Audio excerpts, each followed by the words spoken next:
성부와 성자와 성령의 이름으로 아멘. 하늘을 우러러 사랑하는 하느님 아버지 뜻 안에서 스승이신 예수님과 도움이신 성령님과 사랑하는 성모님과 성유세 아버지와 성미카엘 대천사와 하늘의 모든 거룩한 천사들과 성인들의 정부를 청하며 기도드립니다. 사랑하는 아버지, 오늘도 아버지께서 이 성경 말씀을 통해서 그리고 예수님의 가르침과 정신과 모범과 카리스마를 통해서 인류에게 진리를 그리고 신적인 질서를 경계를 깨닫게 하고 계십니다. 잘못되고 뒤틀리고 억눌리고 온통 작은 까만 점 하나에 지나지 않는 어리석은 인류에게 매일같이 사랑으로 아버지께서 이토록 많은 가르침을 이 인류에게 베풀어 주시는 사랑에 저희 사명이 되신 감사와 찬미와 영광과 흠숭을 드립니다. 아버지 자비를 베풀어 주옵소서. 이 강의를 듣는 그리고 아버지를 사랑하는 모든 이들이 아버지께서 가르쳐 주시는 진리에 마음과 영혼이 활짝 열려서 눈과 귀가 주님의 가르침인 그 거룩하신 가르침인 신적인 질서에 용해되고 그 질서에 하나 되기를 갈망하여 이제 아버지께서 친히 다스려 주시기 없기를 그런 날이 하루빨리 다가오기를 갈망으로 청원드립니다. 우리 주 그리스도를 통하여 비나이다. 아멘. 성부와 성자와 성령의 이름으로 아멘. 여러분 안녕하십니까? 하느님의 뜻 선교수도의 윤피아수녀입니다. 오늘도 하느님 아버지께서 우리에게 예수님의 가르침과 정신과 그리고 모범과 카리스마를 통해서 인류에게 깨닫게 하시는 그 진리의 나라를 한번 살펴보도록 하겠습니다. 2020년 1월 4일 주님 공연 대축일 전 토요일입니다. 제1독서 요한 1서 3장 7절에서 10절까지의 말씀입니다. 자녀 여러분, 아무에게도 속지 마십시오. 의로운 일을 실천하는 이는 그분께서 의로우신 것처럼 의로운 사람입니다. 죄를 저지르는 자는 악마에게 속한 사람입니다. 악마는 처음부터 죄를 지었기 때문입니다. 그래서 악마가 한 일을 없애버리시려고 하느님의 아드님께서 나타나셨던 것입니다. 하느님에게서 태어난 사람은 아무도 죄를 저지르지 않습니다. 하느님의 씨가 그 사람 안에 있기 때문입니다. 그는 하느님에게서 태어났기 때문에 죄를 지을 수가 없습니다. 하느님의 자녀와 악마의 자녀는 이렇게 뚜렷이 드러납니다. 의로운 일을 실천하지 않는 자는 모두 하느님께 속한 사람이 아닙니다. 자기 형제를 사랑하지 않는 자도 그렇습니다. 주님의 말씀입니다. 하느님 감사합니다.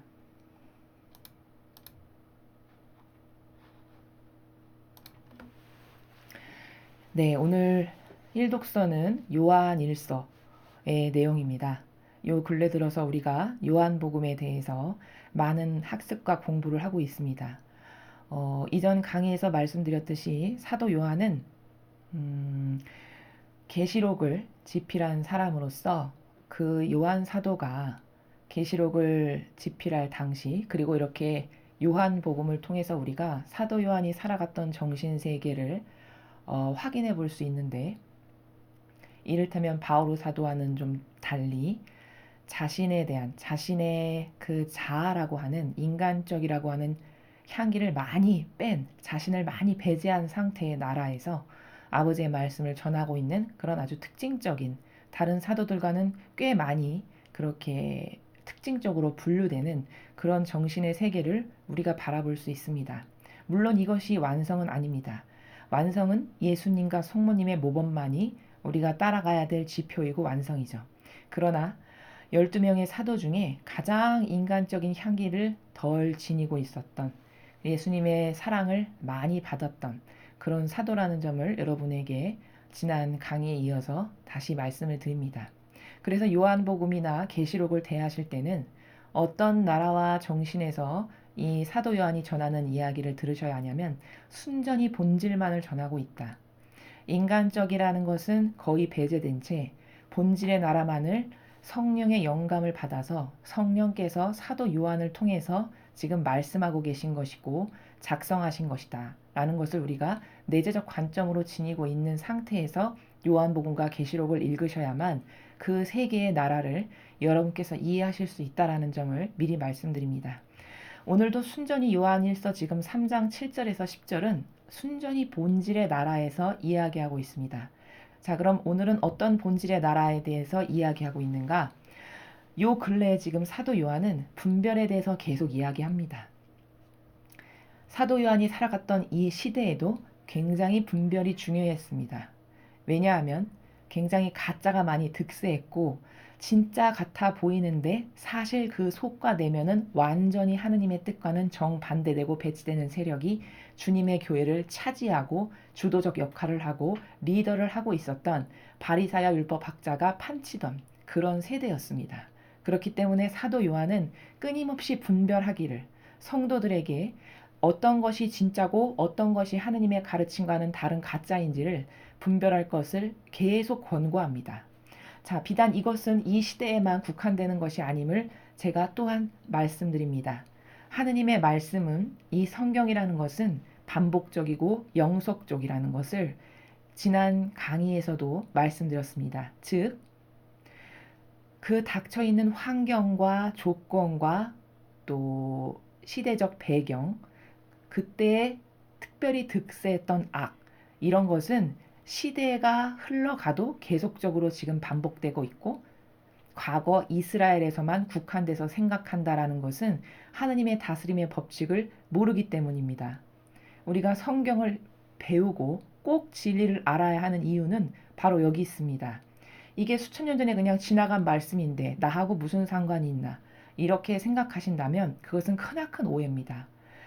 이것은 순전히 본질의 나라를 지금 인류에게 가르치고 있고 전하고 있다라는 관점에서 보았을 때 그 본질이라는 것은 시간이 지난다 해서 변하거나 달라지거나 규칙을 바꾼다거나 그런 나라가 아닙니다. 영원 무궁토록 불변하는 나라가 진리의 나라입니다. 그렇기 때문에 우리는 진리를 참된 사실, 참된 진실이라고 표현합니다. 인간의 언표로 다 담을 수 없는 것이 물론 진리의 나라이지만 그나마 우리가 가장 쉽게 접근하고 알 수 있는 단어와 어휘의 나라로 표현한다면 진리라는 것은 시간이 지나거나 공간이 달라진다 해서 시공을 초월해서 항상 영원 무궁토록 불변하게 적용되는 기본이 되는 원리의 나라다. 그렇기 때문에 참된 사실이고 참된 진실이라고 부른다. 라는 것을 여러분께 다시 말씀드립니다. 그렇기 때문에 이 성경을 통해서 이때 이런 악이 득세했구나. 그렇다면 지금의 현실에 비춰봤을 때 지금도 이런 기득권과 이런 속이는 세력이 있구나. 이때랑 똑같네. 그렇다면 이때 이렇게 반향해서 이렇게 하느님께 모욕을 드려서 이렇게 망했구나. 그럼 지금도 똑같이 이렇게 반향하고 이렇게 행실을 한다면 이렇게 망하겠네. 라고 이렇게 정답이 나와 있는 마치 수학을 푸는 것처럼 어떤 프로세스의 과정을 거치면 이 답을 가질 수밖에 없는 바로 이것이 논리정연한 진리의 나라라는 것을 저는 다시 한번 말씀드립니다. 마치 진리를 배우다 보면 여러분은 이런 것을 발견하실 수 있으실 겁니다. 이것은 정말 정확한 과학이요 수학과 같다. 어떤 인풋을 넣었으면 이 아웃풋이 나올 수밖에 없다라는 수학적 공식, 프로세스가 있다면 이것을 발견하는 것이 바로 원리입니다. 성경에서 이 원리를 발견했으면 똑같은 프로세스와 과정을 거친다면 답은 명백히 이거네 라고 지금 이 시대에도 아예 답이 나와 있는, 그래서 예지와 지혜만 있다면 주님의 이런 진리를 듣고 여기서 원리를 발견해서 여기 지금 상황에 이런 프로세스 과정에서는 답이 이거였어. 그럼 나는 이렇게 반향하면 이 열매밖에 맺지 못하겠구나. 나는 이렇게 반향하지 말아야지. 아버지께 이렇게 올바른 반향을 들어야지. 이렇게 자신의 정신을 자꾸 개조시키고 재창조하는. 그래서 이 인류에게 유일한 희망이 되는 나라가 진리라는 것을 여러분께 다시 강조해서 말씀드립니다. 그렇기 때문에 제가 매번의 강의에서 늘 말씀드리듯이 진리는 배워도 좋고 안 배워도 좋은 마치 이런 무슨 선택 과목과 같은 것이 아니다. 특히 이 마지막 시대에는 진리를 모르면 백발백중 마귀밥이 되기 쉬운 세상이다. 왜냐? 이제 새천년 새 왕국이 도래하기 직전에 마지막 시대이기 때문에 성모님께서는 이 마지막 시대의 마귀가 과거 그 어느 때보다도 많이 지상에서 돌아다니면서 영혼들을 잡아먹으려고 으르렁대고 있다라고 이야기하십니다. 수십 배, 수백 배의 마귀가 과거와는 상상할 수 없을 정도의 교묘함과 사악함과 관계로서 영혼을 속여서 지옥불로 끌고 가고 있는 환경이 지금 우리가 살아가고 있는 환경이기 때문에 여러분께서 진리를 배워서 분별하시지 않는다면 자신의 영혼조차도 구원할 수 없는 이런 비참한 실정에 이른다라는 사실을 명심하셔서 꼭 진리를 배워서 자신의 것으로 만들고 배우셨으면 사랑하는 가족들과 지인들에게도 여러분이 배우고 깨닫게 되신 것을 꼭 알리시기 바랍니다.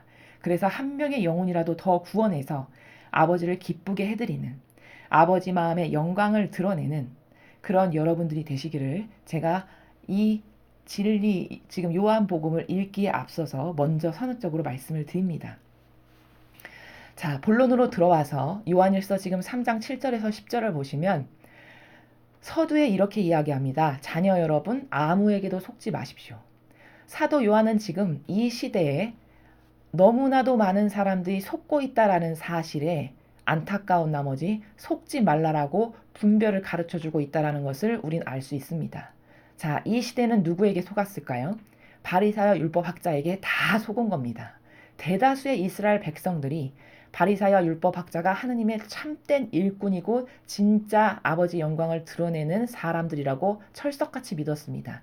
그건 왜 그랬느냐? 왜 그럴 수밖에 없느냐? 수천 년 동안 내려왔던 그들의 관습과 제도와 전통, 인간의 뜻이 누룩을 넣어서 만든 그 제도와 전통, 즉 율법이라고 하는 것이 그 율법을 철저하게 잘 지키면 마치 아버지를 엄청 공경해 드리는 것과 같은 그런 착각을 바리사 율법학자들이 매일같이 백성에게 불어넣었던 것이죠. 그러나 사실 그것을 들추어보면 어떻죠? 형상과 피상적인 것만 중시하고 진실된 하느님을 사랑하는 마음은 없었던, 그래서 예수님께서 너희는 바리사이의 누룩을 조심해라 라고 말씀하실 만큼 그들은 장터에서 인사받길 좋아하고 높은 자리에 앉아서 대접받길 좋아한다. 이렇게 겉과 속이 다른 위선자로서 살아간다라는 것을 예수님께서 직접 증언하실 만큼 하느님의 영광을 드러내는 세력이 아니라 아버지 대전에 누룩처럼 끼어 들어가서 그렇게 똥구더기로서 아버지께 모욕만을 드리는 그런 악의 세력이었다라는 것을 이스라엘 백성들이 이 당시에 알지 못했던 것입니다. 자, 그럼 지금의 시대를 여러분 한번 살펴보십시오. 제가 진리는 반복적이고 영속적이다 말씀드렸습니다. 자, 지금 로마 가톨릭에 아버지의 일을 하는 나는 사제요, 수도자요, 주교요, 추기경이요, 교황이다.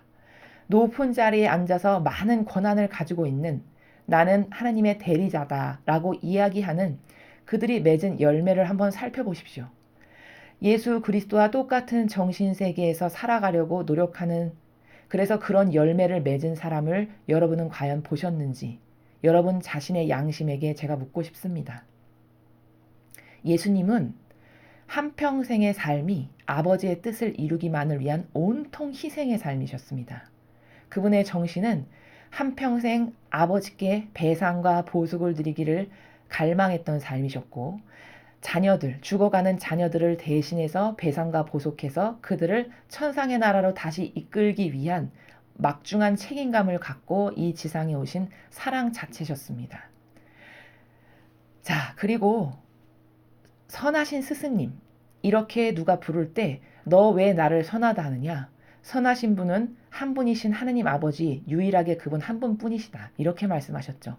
그토록 자기 자신을 신이신데도 불구하고 인간의 한계적인 인성을 지니셨다는 그 이유로 철저하게 아버지에서 자신을 배제시키셨던, 이렇게 자신의 이익과 자신의 안위, 이익과 안위와 자애심과 이기심과 자기 뜻이라고 하는 것은 눈꼽만큼도 끼워넣지 않으셨던, 이렇게 완벽하게 자신을 배제하셨던 이런 정신으로 투철이 무장되셨던 분이셨습니다. 자, 그럼 제가 지금 몇 가지 나열한 속성만 가지고도 여러분은 이런 의지로 살아가는 그런 일꾼을 과연 몇 명이나 보셨는지요? 만약에 그런 의지로 살아가지 않는데 주님의 제단에서 예수님의 가르침을 전하기는커녕 예수님의 가르침과는 정반대인 자기 뜻, 자기의 만담, 자기 경험, 교부 철학, 이 교회가 만들어 놓은 수많은 이상한 윤리, 도덕, 철학 같은 것들, 이런 것들을 가르친다. 아, 예수님의 가르침과 모범과 다른 것을 가르치는 것을 성모님께서는 이교도라고 정의하셨습니다. 달을 이자죠. 예수님의 가르침과는 다른 것을 전한다. 이교도들이다. 이렇게 이야기하셨습니다. 성모님의 정의에 따르면 로마 가톨릭은 이교도들인 것이죠. 그렇게 여러분은 진짜를 가짜로 생각하고 가짜를 진짜로 생각하는 이 이스라엘 백성처럼 대다수의 성도들이 지금 속고 있는 것이죠. 그래서 사도 요한은 그렇게 철저히 유린당하고 속고 있는 백성들에게 속지 말아라 라고 이야기하고 있는 것입니다. 자, 그럼 어떻게 분별할 수 있는가를 지금 가르쳐 주고 있죠. 예를 들어 의로운 일을 실천하는 이는 그분께서 의로운 것처럼 의로운 사람이다. 누가 하느님의 일꾼이요 대리자다 라고 해서 나왔는데 의로움의 삶을 살지 않는다. 그건 하느님의 일꾼이 아닙니다. 자, 그럼 의롭다는 것은 무엇인가? 철저히 희생이 전제된 삶입니다. 자, 그럼 그 희생도 겉으로 보이는 피상적이고 형상적이고 형식적인 희생을 말하는 것인가? 절대 그것이 아닙니다. 영혼을 살리기 위해서 어떤 노력을 하느냐는 거죠. 자신들에게 다가온 맡겨준 영혼들을 위해서 그 영혼을 신적인 질서로 인도하고 진리를 가르쳐서 정신세계를 매일같이 개조시켜서 잘못되고 병든 자신의 기호와 경향을 따르는 영혼을 아버지의 뜻으로 어떻게 이끌고 인도하고 있는지, 그렇게 해서 맺은 열매가 무엇인지, 그때 희생이 들어갈 수밖에 없는데 나는 어떤 희생을 치르고서라도 그렇게 영혼 하나 살리는 것에 최선을 다하는지, 바로 이런 것이 구체적으로 맺어서 보여지는 열매가 되는 것입니다. 그래서 그렇게 희생이 전제된 가운데 의로움을 실천해서 영혼을 구한다. 그럼 그는 예수 그리스도를 닮은 의로운 사람이라는 것이죠. 즉 하느님께 속한 사람이라는 것입니다. 반면에 죄를 저지르는 자는 악마에게 속한 사람입니다. 악마는 처음부터 죄를 지었기 때문입니다. 자, 아담과 하와를 꼬드겨서 죄를 짓게 했죠. 자아와 인성, 인간적인 것을 따라라. 뱀이 꼬드겼는데 하와가 덥석같이 그걸 물어가지고 자기와 함께 사는 아담까지도 동조자로 만들어서 함께 죄인으로 나락의 길로 떨어졌죠. 자, 이렇게 악마는 처음부터 인류의 그 교묘한 자애심과 이기심과 그 자아라고 하는 속성, 그 인간적인 것을 부추겨서 충동질하여 죄를 짓게 했습니다. 그리고 인간은 거기에 어리석게도 빠져서 죄를 지었죠. 그래서 그런 악마가 한 일을 없애버리시려고 하느님의 아드님께서 나타나셨던 것입니다. 그래서 예수 그리스도께서 오셨죠. 이 원죄로부터 죽음에 처한 인류를 불쌍하고 가엾이 여기신 예수님께서 다시 회복할 수 있는 기회를 주시기 위해서, 자, 어떻게 회복이 가능한가요? 그 인류가 지은 죄를 누군가는 배상과 보속을 해야죠. 천상의 나라는 공짜가 없기 때문에 반드시 배상과 보속을 하지 않은 상태로 죄가 감면받을 수는 없습니다. 자, 이렇게 배상과 보속을 철저히 하기 위해서 예수 그리스도께서 세상에 오셨죠. 그래서 하나님의 아드님께서 나타나신 거다. 이렇게 이야기합니다.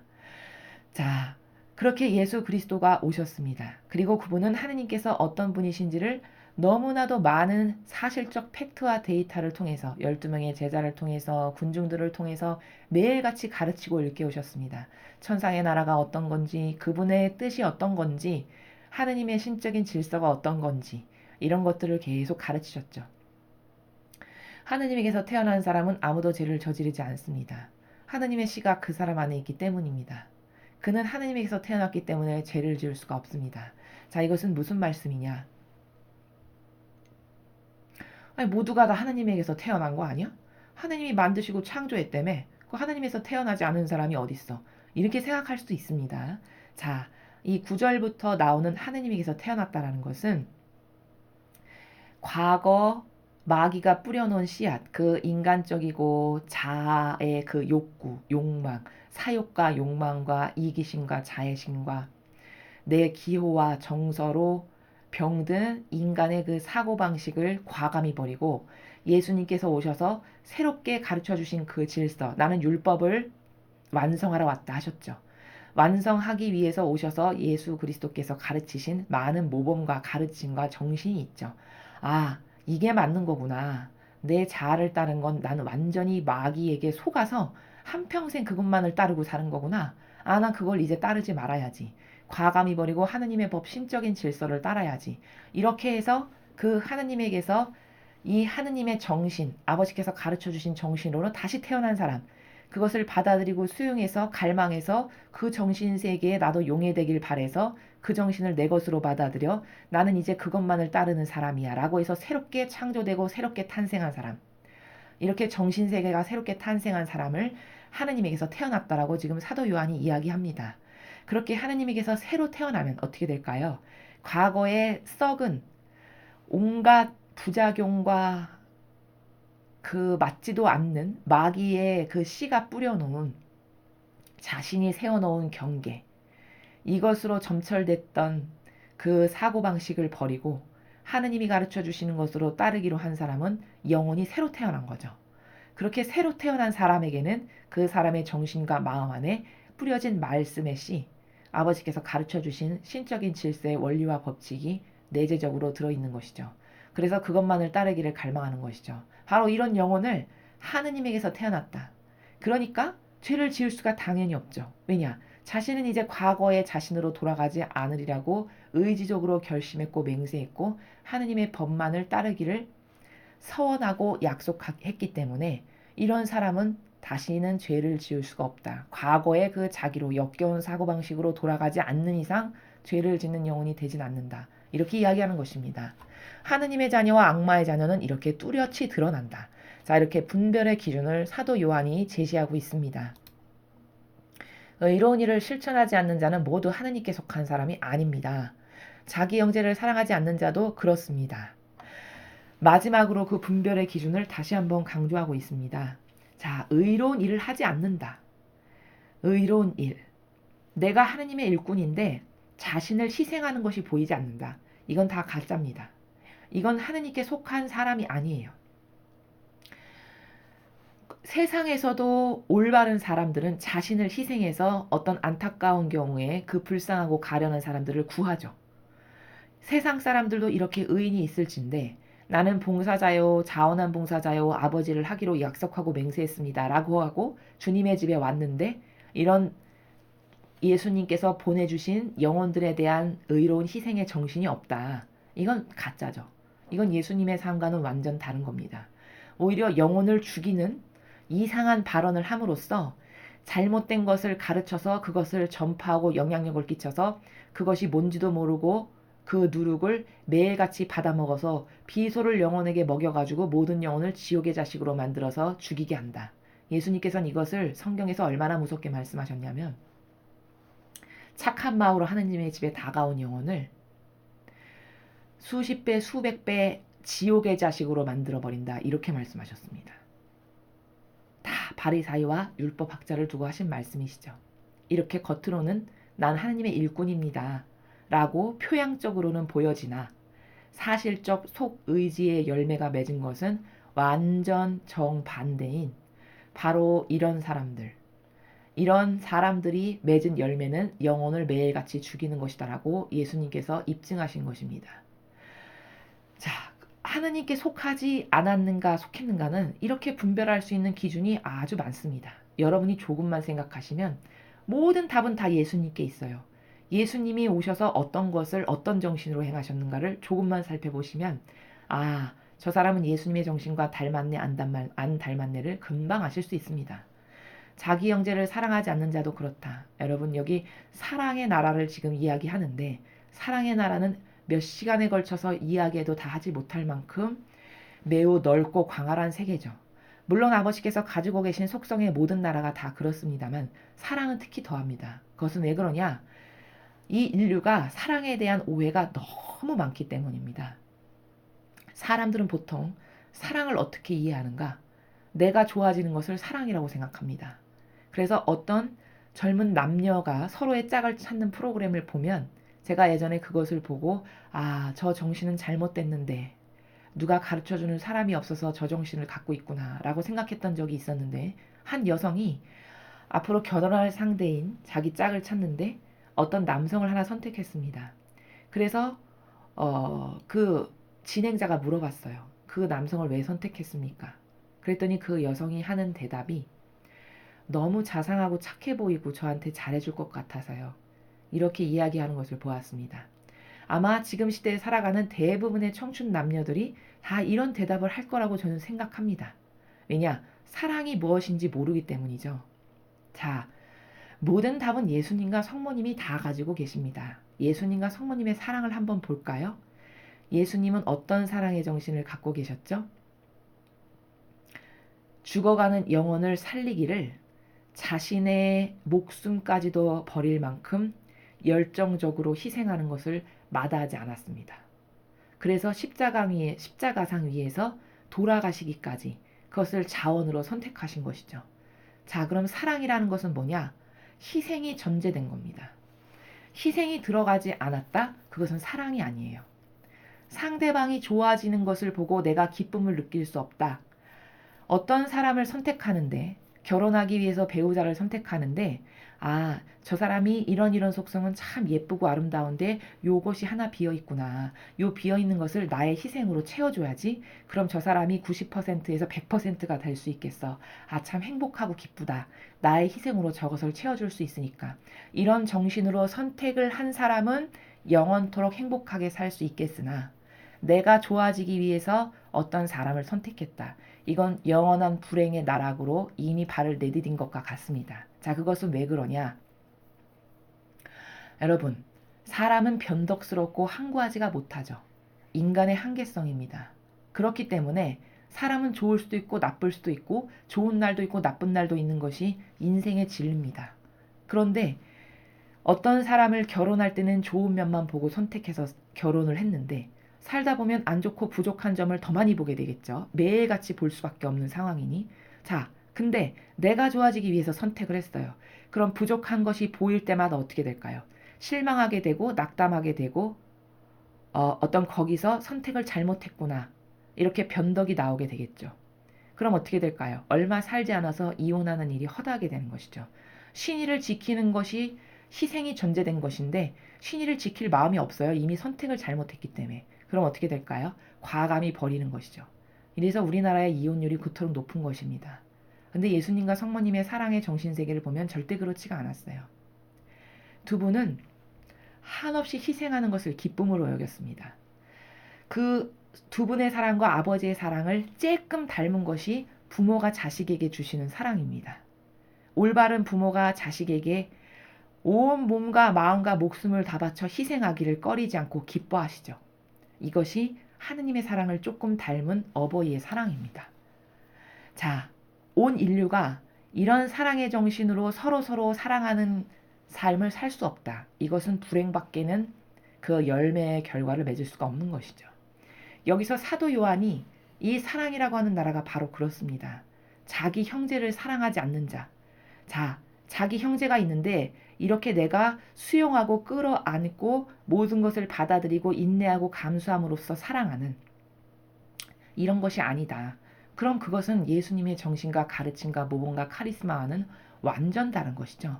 그런 사랑의 정신이 보이지 않는다. 이것도 하느님께 속한 사람이 아니다라고 이렇게 분별의 기준을 가르쳐주는 것입니다.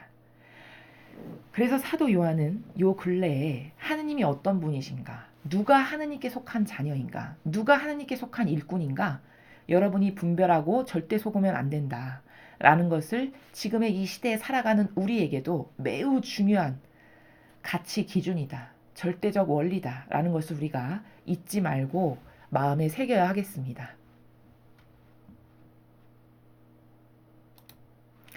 자, 다음으로는 복음을 함께 보시겠습니다. 먼저 함께 읽어보시겠습니다. 요한복음 1장 35절에서 42절까지의 말씀입니다. 주님, 영광 받으소서. 그때 요한이 자기 제자 두 사람과 함께 서 있다가 예수님께서 지나가시는 것을 눈여겨보며 말하였다. 보라, 하느님의 어린 양이시다. 그 두 제자는 요한이 말하는 것을 듣고 예수님을 따라갔다.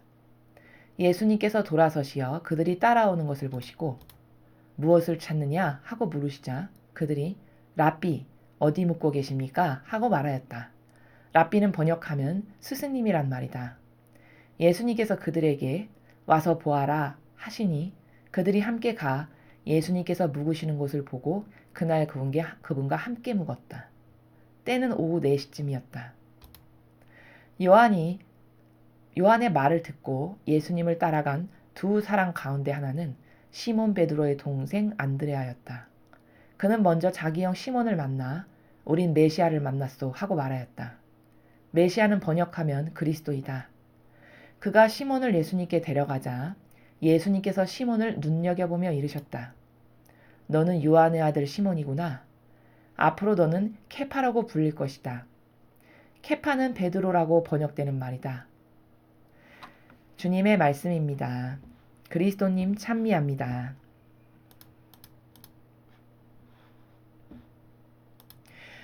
자, 복음 또한 오늘 우리가 요한복음을 함께 읽으셨습니다. 사도 요한을 통해서 우리가 지금 발견할 수 있는 나라가 여러 가지가 있는데요. 그 중에서 주목해서 봐야 될 관점은 여기 지금 35절에 나오는 요한이 자기 제자 두 사람과 함께 서 있다가 할 때 저 요한은 세례자 요한을 말하는 것입니다. 예수님께서 오시기 전에 주님께서 가실 그 앞길을 곧게 펴라라는 사명을 띠고 먼저 이 지상에서 그 사명을 시작했죠. 근데 제가 며칠 전에 복음에서 말씀드렸듯이 세례자 요한은 로마 가톨릭에서 가르치는 것과는 정반대로 굉장히 불충실해서 사명을 올바르게 수행한 열매를 맺지 못해서 예수님께서 그를 두고 증언하시기를 천상에서 그보다 더 작은 사람은 아무도 없다. 이렇게 단정적으로 심판하신 말씀을 하실 만큼 많은 효용과 가치가 떨어진 그런 안타까운 일꾼 중에 하나였다라고 말씀드렸습니다. 그 이유는 이전 강의에서 다 말씀을 드렸습니다. 자, 오늘 여기서도 하나 세례자 요한이 굉장히 예수님의 존재에 대해서 그분이 어떤 분이신가라는 것에 대해서 믿음과 신뢰가 희박했다라는 것을 굉장히 인간적이었다라는 것을 우리가 발견할 수 있는 것이 여기 보면 자기가 제자를 뒀어요. 자기를 따르는 제자를 받아들여서 자신도 제자와 함께 이렇게 생활했습니다. 자, 그럼 여러분 예수님께서 진정한 구세주요 메시아시고 그리스도라는 것을 100% 신뢰하고 믿었다면 자신이 제자를 두는 것이 맞을까요? 질서상? 자신이 제자를 두는 것은 맞지가 않죠. 자신조차도 겸손하고 낮게 오히려 예수님의 밑으로 들어가서 주님이 가시는 그 길을 마치 호롱불을 들고 왕이 가시기 전에 신하가 앞길을 펴는 것과 같은 그 겸손한 정직의 자세의 나라에서 그렇게 그분이 가실 길을 평탄하게 먼저 피는 앞길을 트는 이런 것을 했어야 맞는 거죠. 그러나 오늘 여기서 보았듯이 자신의 제자는 예수님을 따라갔는데 자신은 따라가지 않았습니다. 자, 이런 세례자 요한이 취했던 이 행동의 나라만 봐도 이 사람이 예수님을 100% 신뢰하거나 그리스도라고 믿지는 못했구나라는 것을 우리는 많은 군데서 발견하게 됩니다. 이게 사명을 받은 사람이 이렇게 하면 이건 아주 치명적인 오점을 남기는 것이죠. 그래서 그런 부족함이 있었다라는 것을 이 앞에 복음에서도 많이 말씀을 드렸고, 자, 오늘 세례자 요한의 두 제자는 예수님을 그 즉시 보는 즉시 따라가게 됩니다. 그래서 예수님의 제자가 돼요. 자, 이 나라를 우리가 알 필요가 있는데 그건 무슨 말이냐면 예수님께서 여기서 야, 나는 메시아야, 그리스도야, 나를 따라라 이렇게 절대 이야기하지 않으셨습니다. 그냥 예수님이 딱 지나가시는데 세례자 요한이 보라 하나님의 어린 양이시다 이렇게 한마디 했어요. 그랬더니 이 두 제자가 예수님을 이렇게 바라봤는데 예수님의 그 정신과 카리스마에서 뿜어져 나오는 성령의 힘에 감화된 거죠. 완전히 압도된 거죠. 그래서 압도돼가지고 이렇게 다가오니까 그 영혼이 압도된 걸 예수님께서 왜 모르시겠어요? 당연히 아시죠. 마음의 그림자도 꿰뚫으시는데. 그러니까 그 영혼이 올바르게 성령에 반영해가지고 자신에게 다가오니까 예수님께서 뭘 찾느냐? 이렇게 물으십니다. 그러니까 이 두 제자는 끊임없이 참된 진리를 찾았던 거예요. 그래서 그 참된 진리가 세례자 요한에게 있는 것 같아서 처음엔 세례자 요한의 제자로 들어간 거죠. 근데 그리스도가 오셔가지고 이렇게 보니까 그분의 그 정신세계와 눈빛과 말투와 표현과 그분이 행하시는 그 모든 그분의 내면에 담겨져 있는 것이 겉으로 뿜어져 나오기 마련인 거죠. 그 성령의 힘에 압도되어 가지고 그 두 제자의 영혼이 거기에 올바르게 반영을 하다 보니까 자신도 모르게 마치 무엇에 홀린 사람처럼 여기 보면 예수 그리스도를 자연스럽게 따라가게 된 거죠. 그래서 뭘 찾느냐? 예수님이 그러시니까 랍비 어디 묵고 계십니까? 이렇게 이야기합니다. 그 영혼들이 지금 반향을 하는 거죠. 그러니까 스승님 어디 묵고 계십니까? 이렇게 물어봅니다. 그러니까 예수님께서 와서 보아라. 참 많은 그러니까 많은 정신세계가 담겨 있는 말씀이세요. 와서 보아라가. 그러니까 인간이라면 이런 정신적인 관점의 나라에서 표현을 할 수가 없어요. 하도 저급하고 이런적이다 보니까. 근데 예수님께서는 항상 본질의 나라에서 본질만을 말씀하시기 때문에 예, 나는 이렇게 오기로 되어 있는 그리스도인데 나는 이런 사람이고 이렇게 부잡다하고 저급한 세계에서 말씀을 안 하시고 그냥 단순 심플하게 와서 봐라. 네가 직접 와서 보거라. 이렇게 이야기하시는 거예요. 그러니까 제자들도 참 신기하죠. 반향을 참 잘하죠. 그냥 따라가요. 그리고서는 그날 그분과 함께 묵어요. 그분과 함께 묵으면서 이 두 제자는 뭘 느꼈을까요? 두 제자의 영혼은 아, 이거 외시하시구나. 이분이 오시기로 한 바로 그분이시구나. 내 영혼이 그토록 찾기를 갈망했던 그리스도이시구나. 라는 것을 확신한 거죠. 같이 묵으면서. 때는 오후 4시쯤이다. 이렇게 지금 시간까지 알려줍니다. 그러고서는 이 영특한 지금 영혼이 올바르게 반영하는 것을 우리는 보고 있는데요. 안드레아가 얼른 형에게 달려갑니다. 그래서 형에게 형, 지금으로 치면 이렇게 얘기하는 거죠. 나는 메시아를 만났어요. 가서 이렇게 전하는 거죠. 형에게. 안드레아 안에 있는 안드레아의 영혼이 성령에게 올바르게 반영해서 이건 지금 사람이 말하는 나라가 아니에요, 여러분. 이건 영에게 감도돼서 그 영혼 안에 있는 영이 지금 이야기를 하는 겁니다. 여러분은 지금 성령의 세계를 보고 계세요. 성령께서 올바르게 반영하면 한 영혼을 어떻게 반영을 하고 이끄는지에 대한 관점의 나라를 지금 여러분이 보고 계신 겁니다. 그러니까 완전히 압도되고 감화된 안드레아가 얼른 형에게 뛰어가가지고 형, 나는 드디어 메시아를 만났어요. 내가 메시아를 봤습니다. 이제 이렇게 이야기한 거죠. 그랬더니 시몬도 참 훌륭하죠. 평소에 메시아를 갈망했던 거죠.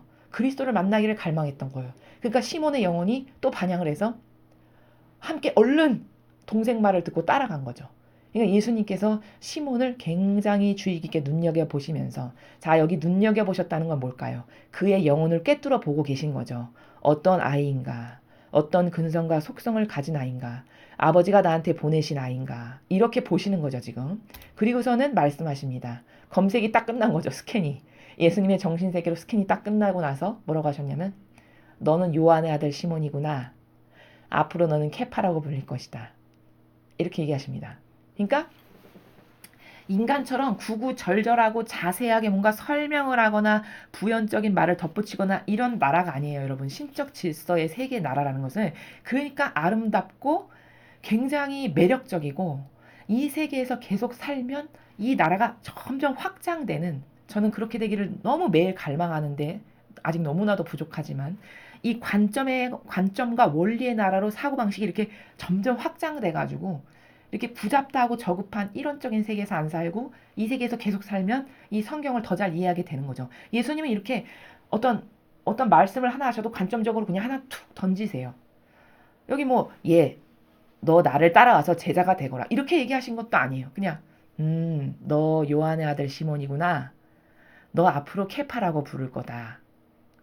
너 앞으로 케파라고 부를 거다. 이 한마디하고 이제 끝인 거죠. 이때부터 이제 베드로가 제자가 된 거예요. 인간 같으면 내일 제자 서원식을 해야 되는데 넌 이런 것을 준비해가지고 몇 날 며칠 몇 시까지 오거나 이런 부잡다하고 저급하고 일차원적인 수많은 부연 설명의 나라를 할 수밖에 없는 건 왜 그러냐? 이 인간의 사고방식이 하도 저급하고 하도 수준이 낮아서 그렇게 우리가 지금 그런 나라에까지 추락을 해서 살아가지고 그렇게 될 수밖에 없는 겁니다. 그래서 성경이 이해가 더 안 되는 거예요. 그런 나라에서 볼 수밖에 없는 한계적 속성 때문에. 근데 예수님은 그냥 한마디 하셨는데 이게 이제 다 인정받은 거고 승인하신 거고 허락하신 거고 이제 끝난 거예요. 그냥 제자 된 거예요. 이때부터. 너는 앞으로 내가 케파라고 부르마. 이렇게 이야기하셨어요. 베드로라고 번역되는 말이다. 이렇게 말씀하십니다. 여기서 우리가 또 하나 발견할 수 있는 거는 예수님은 제자를 뽑으시고 이름을 다 바꿔주세요. 특히 베드로는 앞으로 반석이라는 뜻이죠. 반석. 교회에 너가 반석이 될 거다라는 것을 이름으로 지어주신 거죠. 그러니까 신적인 나라에서 보면 이름은 곧 사명이라고 볼 수 있습니다. 그래서 이름이 어떻게 짓느냐는 영적 세계에서는 굉장히 중요합니다, 여러분. 그 이름이 내가 앞으로 살아가야 될 정신 세계가 곧 되는 거기 때문에 그런 관점에서 봤을 때 이름은 굉장히 중요하다라는 것을 또한 여기서 발견할 수 있습니다.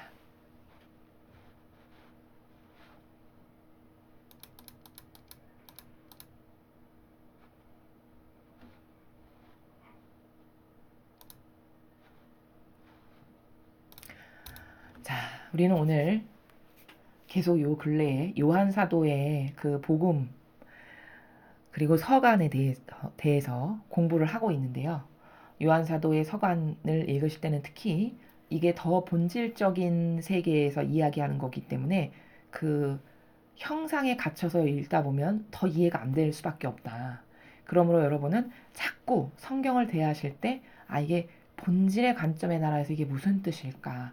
그것을 갈망으로 기도하는 마음의 나라에서 성경을 읽으셔야만 그 하느님의 뜻을 더 발견할 수 있고 예수님의 그 정신세계를 더 발견하시는데 도움이 된다라는 것을 먼저 말씀을 드립니다. 그래서 오늘 우리가 배운 것은 참으로 많은 것들이 있지만 그렇게 분별하는 것, 가짜와 진짜를 분별하는 것은 예수님의 속성과 얼만큼 닮아 있는가를 보면 매우 쉬운 것이다.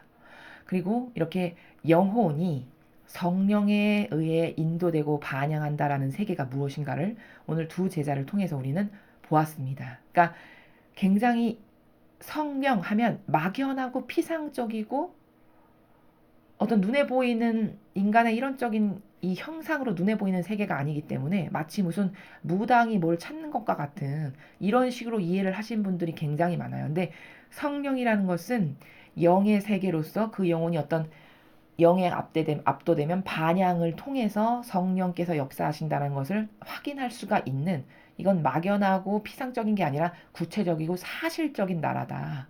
라는 것을 지금 오늘 이 사도들의 반향을 통해서 예수님과 사도들이 대화를 나누는 이 정신세계를 통해서 성령에 압도되고 감화되면 영혼이 반항하는 나라가 무엇인지를 여러분께 말씀드렸습니다. 자, 이런 것을 자꾸 나의 정신세계로 내 것으로 만들어가지고 우리가 지난날 따르고 살았던 이 맞지도 않는 이 저급한 1차원적인 정신세계를 과감히 버리고 매일매일 새롭게 내 정신세계를 개조시키고 혁명으로 바꾸는 그런 우리가 되기를, 그런 여러분들이 되기를 아버지 뜻 안에서 축복합니다.